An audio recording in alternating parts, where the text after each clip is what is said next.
harus anak-anak. Karena pendidikan itu merupakan kunci dari pintu kesuksesan. Kalau kalian tidak semangat, gimana kalian mau mencari kunci pintu dari kesuksesan kalian? Jadi, yang belum semangat untuk belajar hari ini harus semangat ya, dan yang udah semangat harus makin semangat, oke? Oke, Bu. Oke, jadi sebelum kita memasuki materi hari ini, ada yang ingat nggak materi minggu lalu tentang apa? Saya, Bu. Tentang apa? Minggu lalu kita mempelajari tentang hierarki peraturan perundang-undangan, Bu. Iya, betul. Coba bisa anak Pina sebutkan nggak urutan dari hierarki perundang-undangan tersebut? Bisa, Bu. Jadi hierarki peraturan perundang-undangan itu ada 7 urutan, Bu. Dimulai dari Undang-Undang Dasar Negara Republik Indonesia tahun 1945, terus Tap MPR, terus undang-undang, yang ketiga itu Perpu, yang kelima yang undang-undang, Perpu, terus peraturan pemerintah, peraturan presiden, dan yang terakhir itu peraturan daerah atau provinsi dan kota, kabupaten atau kota. Oke, benar sekali ya, Pina. Jadi hierarki perundang-undangan itu terdiri dari mulai dari Undang-Undang Dasar Negara Republik Indonesia tahun 1945 sampai dengan peraturan daerah atau Perda. Nah, jadi anak-anak, peraturan yang berada di bawah dari Undang-Undang Dasar Negara Republik Indonesia ini tidak boleh bertentangan dengan aturan-aturan yang ada di atasnya.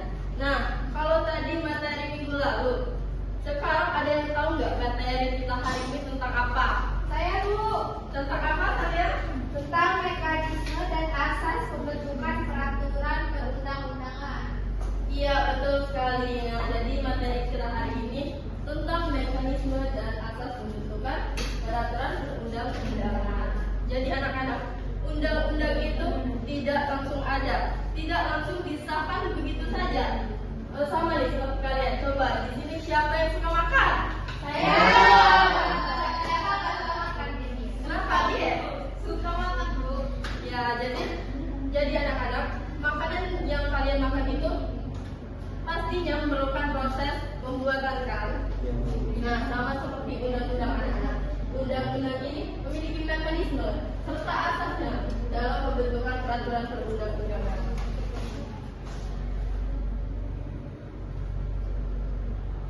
Nah, jadi mekanisme pembentukan peraturan perundang-undangan itu ada 5 tahapnya. Nah, yang pertama ada perencanaan. Nah, dalam perencanaan ini, lembaga negara itu membuat daftar undang-undang yang akan dibahas dalam program legislasi nasional atau prolegnas. Nah, setelah dilakukannya proses perencanaan ini, selanjutnya itu ada proses penyusunan.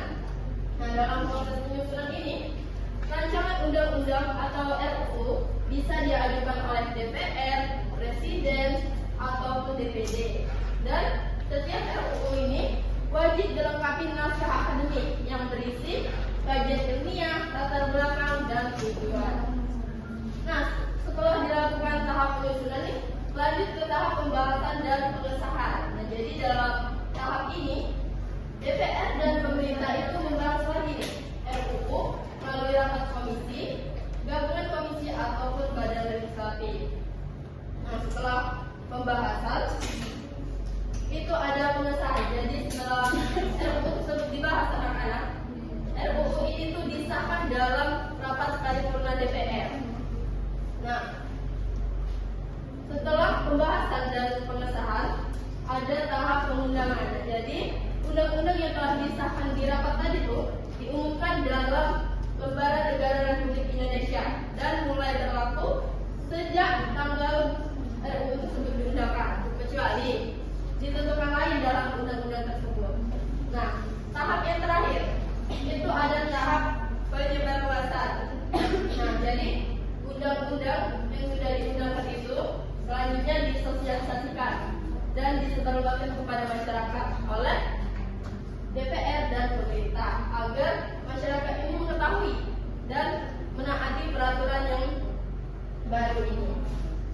Nah, anak-anak, dalam pembentukan peraturan perundang-undangan ini tidak boleh juga dilakukan sembarangan, harus memenuhi asas-asas pembentukan peraturan perundang-undangan. Nah, asas pembentukan peraturan perundang-undangan ini ada 7. Yang pertama ada asas kejelasan tujuan. dari asas ini adalah bahwa pembentukan undang-undang itu harus memiliki tujuan yang jelas, harus memiliki tujuan yang dicapai. Nah, lalu asas kelembagaan atau pejabat pembentuk yang tepat. Jadi pembentukan undang-undang ini itu tidak boleh dilakukan oleh pejabat yang tidak berwenang dalam merancang undang-undang. Coba, siapa lembaga negara yang bertugas merancang undang-undang? DPR. Iya, pintar sekali. Nah, jadi yang ketiga ada asas kesesuaian antara jenis, hierarki, dan materi muatan. Nah, jadi maksud dari asas ini, materi muatan yang akan dirancang dalam undang-undang itu harus sesuai dengan hierarki perundang-undangan Indonesia. Selanjutnya itu asas dapat dilaksanakan. Nah, jadi maksud dari asas ini bahwa pembentukan peraturan perundang-undangan itu harus melihat nih efektivitasnya di dalam masyarakat, baik secara sosiologis, filosofis, dan yuridis. Nah, yang kelima ada asas kedayagunaan. Nah, jadi pembentukan peraturan perundang-undangan ini diadakan harus karena ada kebutuhan dan bermanfaat bagi kehidupan bermasyarakat. Nah, yang keenam ada asas kejelasan rumusan. Jadi pembentukan peraturan perundang-undangan ini harus jelas rumusannya, harus melalui sistematika pembentukan peraturan perundang-undangan. Dan kata katanya pun harus jelas ya anak-anak, tidak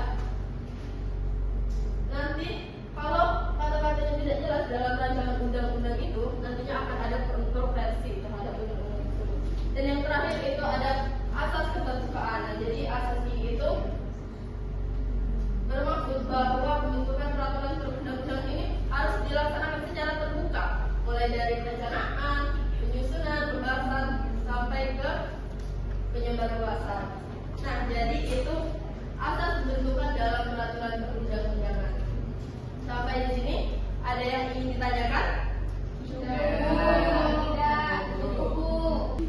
Oke, karena tidak ada pertanyaan, kita lanjut ke pengerjaan LKPD yang pertama. Nantinya ibu akan mengirim link video kasus ke grup kelas. HP-nya sudah dibawa kan? Sudah, Bu.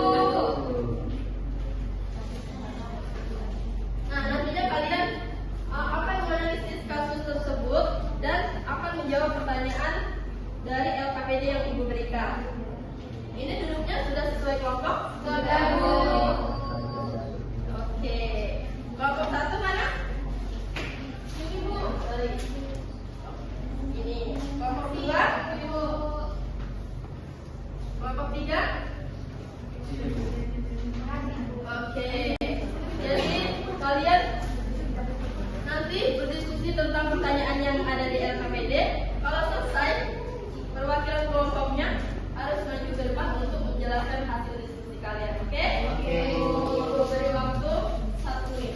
Ibu mau saya apa?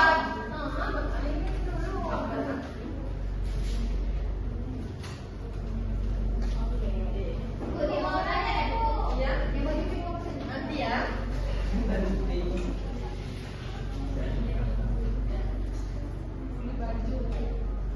Ibu mau bertanya?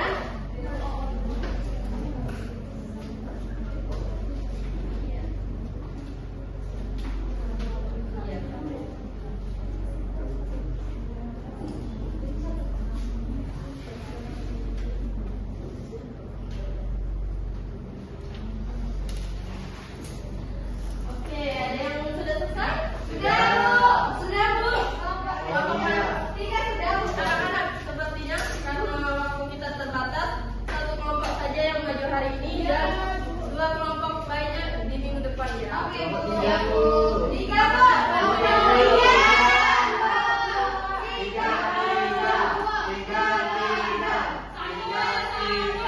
Karena tetapi ibu milih yang baju putih.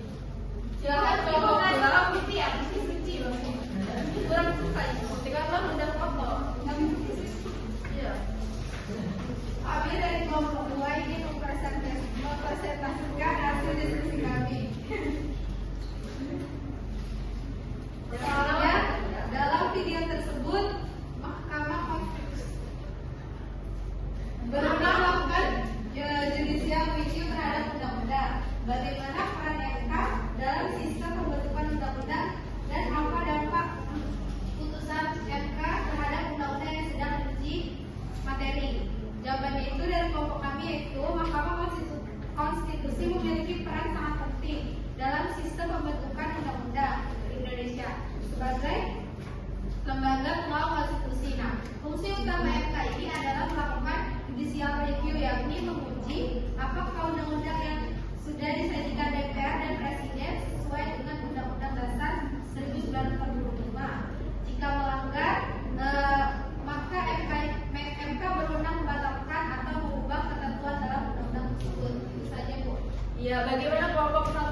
benar nggak yang dijawab?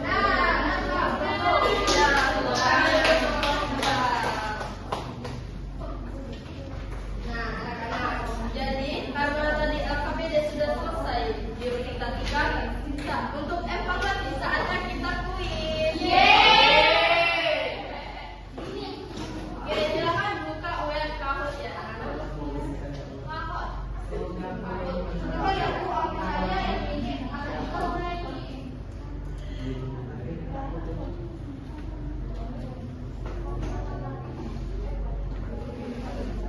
Mana Bu? Silakan diisi sesuai nama kalian ya anak-anak. Baik Bu. Ibu Mimi. Oke. Permisi ya Ibu. Sebentar Bu, boleh Bu. Belum Bu. Belum Bu.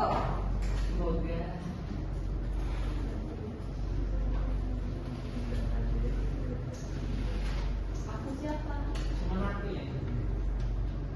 Saya mau siapa? Ya bagus Aldo. Semuanya harus mencontoh Aldo ya.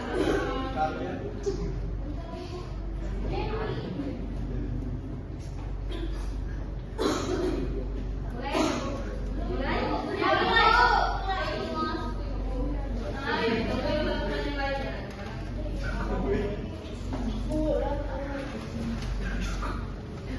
Mulai Bu. Aduh banyak orang please. Bu banyak banget saingannya Bu. Mulai. Ayo Bu mulai. Ayo Bu. Udah mulai ya? Ya. Oke. Lihat saingannya dikit. Pertanyaannya ada di layar, kalian jawab di HP kalian.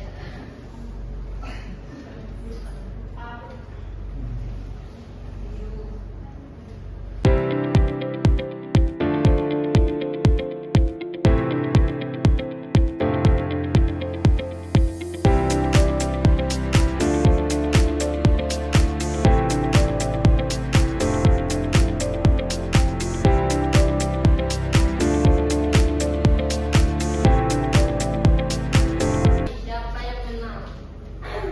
Bukan aku. Ya berikan bukan aku.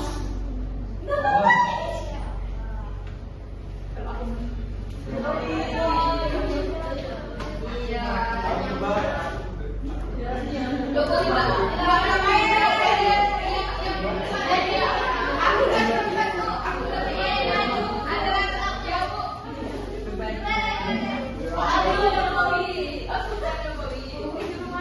Oke, jadi ibu punya reward untuk yang benar.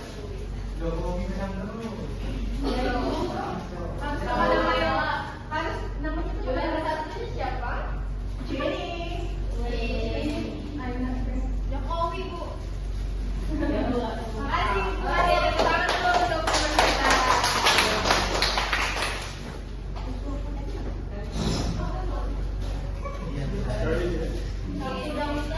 Oke, anak-anak tadi kan ibu sudah menjelaskan, sudah mengerjakan LKPD dan sudah bermain kuis. Nah, sekarang ada yang bisa bantu ibu menyimpulkan pembelajaran kita pada hari ini. Ya, silakan, Putri. Jadi kesimpulan Ibu yang menurut saya pembentukan undang-undang dilakukan melalui beberapa tahap yaitu perencanaan, penyusunan, pembahasan, pengundangan, dan penyebarluasan sehingga setiap aturan yang dibuat memiliki dasar-dasar kesimpulan. Selain itu juga setiap peraturan harus memenuhi asas-asas pembentukan yang baik seperti kejelasan tujuan, penerbangan yang tepat, sesuai hierarki, dapat dilaksanakan bermanfaat, keputusan jelas dan keterbukaan hidup dengan mengikuti hierarki.